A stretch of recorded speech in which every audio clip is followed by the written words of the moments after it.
بسم اللہ الرحمن الرحیم۔ آج ہم موجود ہیں میدان احد میں، اور آپ یہ دیکھ سکتے ہیں سامنے جو پہاڑ ہے یہ احد کا پہاڑ ہے، اور سامنے جو گرل نظر آ رہی ہے آپ کو، اس کے اندر جو شہداء احد ہیں ان کے مزار ہیں، ان کی قبر انور ہے۔ 3 قبریں ہیں، ایک امیر طیبہ سید الشہداء حضرت حمزہ رضی اللہ تعالیٰ عنہ کی ہے، ایک مصعب بن عمیر کی ہے، اور باقی 68 اجتماعی قبریں موجود ہیں، یعنی ایک قبر کے اندر سارے شہداء کو یہاں پہ دفن کیا گیا۔ تو یہ زیارت کیجیے اور سلام پیش کیجیے۔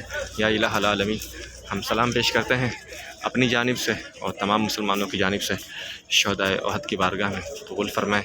السلام علیکم یا سید الشہداء امیر حمزہ، السلام علیکم یا شہداء احد۔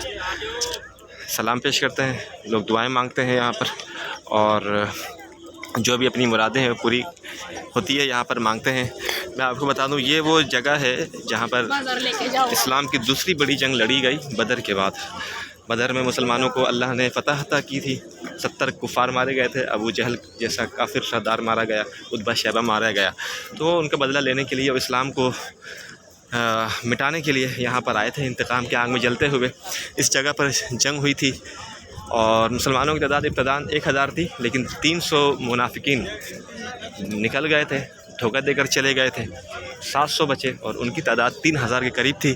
آقا علیہ الصلوۃ والسلام نے اس سامنے پہاڑی کے اوپر، جہاں پہ آپ دیکھ رہے ہیں کچھ لوگ کھڑے ہیں، بچے کھڑے ہیں، یہ جبل رمات کہلاتا ہے۔ اس پہاڑ پر حضرت عبداللہ بن جبیر کو قیادت میں 50 اسنائپر ایکسپرٹ کھڑے کیے تھے، تیر انداز، اور کہا تھا کہ جب تک میرا حکم نہ ہو نیچے مت اترنا، چاہے ہم جنگ جیت جائیں یا ہار جائیں، اگر ہمیں چڑیا بھی کھا کر چلی جائے تب بھی مت اترنا۔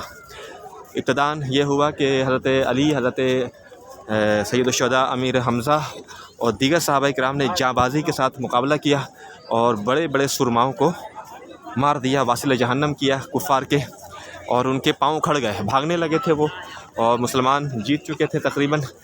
لیکن جو پہاڑ پر اس جبل رمات پر صحابہ کرام تھے، انہوں نے سمجھا کہ اب چونکہ ہم یہ جنگ جیت چکے ہیں لہٰذا نیچے اتر گئے۔ عبداللہ بن جبیر نے کافی منع کیا، لیکن وہ نہ مانے اور نیچے آئے۔ تقریباً 40 کے قریب صحابہ کرام نیچے آ گئے، 10 بچے رہے۔ اور آپ یقین جانیں کہ اس پہاڑ کے پیچھے اوٹ میں حضرت خالد بن ولید، جو اس وقت اسلام قبول نہیں کیا تھا انہوں نے، وہ وہاں پر موجود تھے اور دشمن کے کیمپ میں تھے۔ انہوں نے پیچھے سے پھر باقاعدہ آئے لشکر لے کر، جو 10 تیر انداز تھے ان کو بھی شہید کیا، اور اس کے بعد مسلمانوں کو پیچھے سے عقب سے حملہ کیا، اور اچانک سے جب حملہ ہوا پیچھے سے تو مسلمان گھبرا گئے، اور پھر جب وہ بھاگتے ہوئے جو کافر تھے وہ دیکھے کہ پیچھے سے خالد بن ولید نے حملہ کر دیا ہے مسلمانوں پر، وہ دوبارہ واپس لوٹ آئے اور دونوں طرف سے مسلمانوں کو پر حملہ کیا، جس کی وجہ کر تقریباً 70 صحابہ کرام شہید ہوئے۔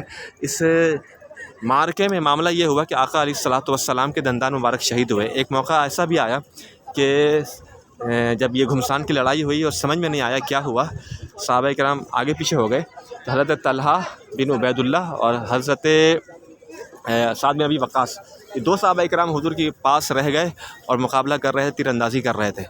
حضرت طلحہ کے بارے میں حضور نے فرمایا کہ اے طلحہ، تمہارے اوپر میرے ماں باپ قربان، تم تیر اندازی کرو۔ اور حضور پر حملہ ہوا، یہاں تک کہ جو حضور نے چہرے پر وہ پہنا ہوا تھا لوہے کا، تلوار سے جب وار ہوا تو وہ اس کا لوہا گال کے اندر دھس گیا، خون بہنے لگا آقا علیہ الصلوۃ والسلام کے چہرے سے، دندان مبارک شہید ہوا۔ پھر اسی طریقے سے حضور علیہ الصلوۃ والسلام گڑھے میں گر گئے، اور بہت زوردار حملہ ہوا۔ 2 صحابہ کرام موجود تھے، لیکن قربان جائیں صحابہ کرام کی شجاعت و بہادری پر، حضرت طلحہ اور حضرت سعد بن ابی وقاص نے۔ پھر حضرت ابو دجانہ آ گئے، جنہوں نے پشت دشمن کی طرف کر دیا اور حضور کے لیے ڈھال بن گئے، اور ساری تیر جو ہے آپ کے جسم پر لگے۔ مصعب بن عمیر کے بارے میں آتا ہے کہ آپ کو 70 حضرت انس بن نصر کے بارے میں آتا ہے کہ 70 زخم لگے تھے، اور آپ کی بہن نے آپ کو آپ کی انگلیوں سے پہچانا تھا کہ یہ میرا بھائی ہے۔ اس طریقے سے مسلمانوں نے شہادتیں پیش کی۔ مصعب بن عمیر رضی اللہ تعالیٰ عنہ کا معاملہ یہ تھا، بہت امیر تھے، لیکن غربت کا عالم یہ تھا کہ جب دفن کرنے گئے تو کفن کم پڑ گیا تھا، اگر سر ڈھانپتے تھے تو پاؤں کھل جاتا تھا، پاؤں کو ڈھانپتے تھے سر کھل جاتا تھا، لیکن اسلام کے لیے انہوں نے اپنا سب کچھ تن من دھن سب قربان کر دیا۔ اس کے علاوہ آپ کو میں بتاؤں کہ اللہ تبارک و تعالیٰ نے صحابہ کرام کو ان کی خطائے اجتہادی پر معاف کر دیا، اور قرآن نے فرمایا عفا اللہ عنہم، اللہ نے ان کو معاف فرما دیا، درگزر فرما دیا۔ تو ہمیں بھی چاہیے کہ عفو درگزر سے کام لیں، اور اللہ تبارک و تعالیٰ کی یہ سنت ہے، اور مسلمانوں کو ایک لحاظ سے فتح بھی ہوئی، اللہ نے